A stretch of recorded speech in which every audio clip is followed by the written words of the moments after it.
হচ্ছে cervical cancer.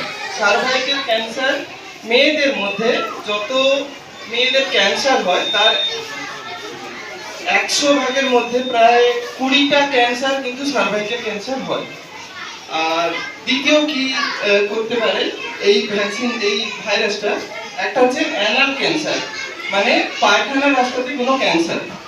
তৃতীয় কি করতে পারে, জেনিটাল ওয়ার্ডস বলে। জেনিটাল ওয়ার্ডস মানে কি, আমাদের পেচ্ছাপের জায়গা, পায়খানার জায়গায় ছোট ছোট ছোট ছোট ফুসফুস, সেটা কি করতে পারে ভবিষ্যতে সেখান থেকে ইনফেকশন হয়ে সেটাও আবার সার্ভাইকাল ক্যান্সার বা পেনাইল ক্যান্সারের দিকে যেতে পারে। তো 3-4 রকমের জিনিস আমাদের এই হিউম্যান প্যাপিলোমা ভাইরাস করতে পারে। এক হচ্ছে সার্ভাইকাল ক্যান্সার, যেটা কিনা হিউম্যান প্যাপিলোমা ভাইরাসের একটা ভাগ করে। আরেকটা কি করতে পারে, অ্যানাল ক্যান্সার। অ্যানাল ক্যান্সার মানে পায়খানার রাস্তার ক্যান্সার। 3 নম্বর কি জিনিস করতে পারে এটা, যে পায়খানার রাস্তায় ছোট ছোট ফুসফুসের মতো জিনিস, যেটা ভবিষ্যতে আবার ক্যান্সার হতে পারে। আপনারা সকলেই জানেন যে ক্যান্সার হয়ে গেলে কিন্তু তার কোনো চিকিৎসা নেই। তো ক্যান্সার হয়ে গেলে যেহেতু চিকিৎসা নেই, সেটাকে প্রিভেন্ট করার জন্য সরকার থেকেই ভ্যাকসিনের আয়োজন করা হয়েছে। তো ভ্যাকসিন কি সবাই নিতে পারবে? না, সবাই নিতে পারবে না। যাদের ক্ষেত্রে সেক্সুয়াল এক্সপোজার হয়ে গেছে, যেসব মহিলা, তাদের ক্ষেত্রে কিন্তু আমরা এটা দিতে পারবো না, কারণ সেক্সুয়াল এক্সপোজারের আগে কাজ করে এই ভ্যাকসিনটা। তো সেক্ষেত্রে যাদের বয়স আমরা 9 থেকে 14 বছর করছি, 9 থেকে 14 বছরের বাচ্চাদের ক্ষেত্রে আমরা এই ভ্যাকসিনেশনটা আয়োজন করছি। তো 14 পরে আমরা ধরে নিচ্ছি যে সেক্সুয়াল এক্সপোজার হয়ে যাচ্ছে, সেই জন্য সরকার থেকে শুধুমাত্র 14 বছর বয়সী যারা, তাদেরকে আগে শুরু করছে। কারণ এক একটা ভ্যাকসিনের প্রাইস প্রায় হচ্ছে কিন্তু 4000 টাকা। এক একটা ভ্যাকসিনের প্রাইস কিন্তু 4000 টাকা। তো আমি যদি কাউকে ওই ভ্যাকসিনটা নষ্ট করে ফেলি, কিন্তু 4000 টাকা নষ্ট। কিন্তু দেওয়া কেন উচিত? দেওয়া কেন উচিত, যে ভ্যাকসিন যদি কারো শরীরে একবার দেওয়া হয়, সেক্ষেত্রে ভবিষ্যতে আমার এই 4 ধরনের রোগটা প্রিভেন্ট হবে: cervical cancer, anal cancer, penile cancer আর জেনিটাল ওয়ার্ডস।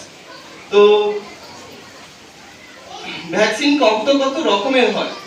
ভ্যাকসিন মোটামুটি আমরা 3 থেকে 4 রকমের ধরি। একটা হচ্ছে সার্ভাভ্যাক্স, আর একটা হচ্ছে গার্ডাসিল।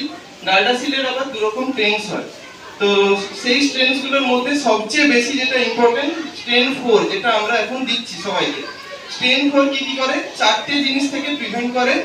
একটা সার্ভাইকাল রাজধানী যে ভাইরাসের যেটা স্ট্রেন হচ্ছে 6, 11, 16, 18, এই 4টে। 6, 11, 16, 18। 6, 11টা বেশি জরুরি নয়, কিন্তু 16, 18টা বেসিক্যালি ক্যান্সারটা করে। তো সেই ভ্যাকসিনটা আমি যদি নিই, ক্যান্সার প্রিভেন্ট করা পারবো। আর আমরা এখন আপাতত শুরু করছি যারা 14 বছরের বাচ্চাদের, কারণ পুরো ভারতের মধ্যেই এই ভ্যাকসিনেশনটা শুরু হচ্ছে।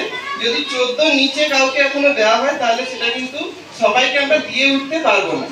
14 বছরের বাচ্চাদের যদি আগে শুরু করা হয়, ধীরে ধীরে সেটা 13 বছরের বাচ্চা, 12 বছর, 11 বছর, 10 বছর, 9 বছর, 9 বছর থেকে 14 বছর সবাই কিন্তু নিতে পারবে। অ্যাডাল্টরা নিতে পারবে না, মানে বয়স্ক যারা ব্যক্তি, তারা নিতে পারবে না। এবং আপনাদের কোশ্চেন হতে পারে যে তাদের যদি ক্যান্সার হয় বা কি হয়, তাহলে কি করা উচিত? যদি অ্যাডাল্ট মানুষ বা বয়স্ক কোনো মহিলা, যাদের ক্ষেত্রে আমরা ক্যান্সার, এই সার্ভাইকাল ক্যান্সারটা ধরবো, তাদের ক্ষেত্রে আমরা একটা টেস্ট দিই, সেটা হচ্ছে যে প্যাপ স্মিয়ার টেস্ট। হসপিটাল থেকে আমরা প্যাপ স্মিয়ার টেস্ট লিখে দিই। যদি কেউ প্যাপ স্মিয়ার টেস্ট করায়, তখন যদি কারো শরীরে ক্যান্সার থাকে, সেটা ধরা পড়ে। তো যেহেতু প্রায় 100টার মধ্যে 20টা ক্যান্সারই সার্ভাইকাল ক্যান্সার হচ্ছে, এত বেশি সংখ্যক ক্যান্সার আমরা প্রিভেন্ট করার জন্য এটা দিচ্ছি। ভারতের মধ্যে যত ক্যান্সার হচ্ছে, সবার প্রথমে মেয়েদের মধ্যে যত ক্যান্সার আছে, সবার প্রথমে আছে ব্রেস্ট ক্যান্সার। ব্রেস্ট ক্যান্সার প্রায় 30 থেকে 40 ভাগ মহিলার ক্ষেত্রে হয়। দ্বিতীয়তেই আছে এই সার্ভাইকাল ক্যান্সার। এছাড়া বাকি যে ক্যান্সারগুলো হয়, সেগুলো অনেক কম ক্যান্সার হয়, কম কম মাত্রায় হয়, সেই জন্য এটা বেশি। এবার আপনি বলবেন সার্ভাইকাল ক্যান্সারটা কি জিনিস? সার্ভাইকাল ক্যান্সার হচ্ছে মেয়েদের যে জরায়ু আছে, যেখান থেকে বাচ্চা হয়, যেখানে ভেতরে বাচ্চাটা থাকে, তাকে আমরা ইংরেজিতে বলি ইউটেরাস। ইউটেরাসের নিচের ভাগ, মানে লোয়ার ইউটেরিয়ান সেগমেন্টের যে অংশটা, তাকে আমরা সার্ভিক্স বলি। বাচ্চা হওয়ার যে জায়গা, তার লোয়ার ইউটেরিয়ান সেগমেন্ট যেটাকে সার্ভিক্স বলা হয়, তার থেকে যদি কোনো ক্যান্সার উৎপন্ন হয়, তাকে আমরা সার্ভাইকাল ক্যান্সার বলি। ঠিক আছে? Side effect. এবার সাইড এফেক্ট আপনাদের অনেকেরই কোশ্চেন থাকবে, ক্যান্সার নিলে আমার শরীরে কি কি ক্ষতি হতে পারে। ক্যান্সার নিলে এখনো অবধি ইন্ডিয়ার মধ্যে বিভিন্ন জায়গায় জায়গায় ক্যান্সারের ভ্যাকসিন নিলে, যেটা আমরা ইন্ডিয়ার মধ্যে এখনো অবধি বিভিন্ন জায়গায় যেটা ট্রায়াল নেওয়া হয়েছে, তাতে মেজর সাইড ইফেক্ট হিসেবে যেগুলো যেগুলো পাওয়া গেছে সেটা হচ্ছে যেখানে ভ্যাকসিন নেওয়া হয় ওই জায়গায় শুধু একটু ব্যথা করতে পারে, দ্বিতীয় হচ্ছে কারো জ্বর আসতে পারে, তৃতীয় হচ্ছে যে ওই জায়গায় হালকা ছোট ছোট র্যাশ আসতে পারে। জ্বর, র্যাশ অথবা কারো জায়গায় কোনো ব্যথা, এই তিনটেরই চিকিৎসা আছে, এগুলোর কোনো চিকিৎসা নেই এমন নয়। কিন্তু যদি সার্ভিক্সের ক্যান্সার হয়ে যায় তার কিন্তু কোনো আর চিকিৎসা নেই।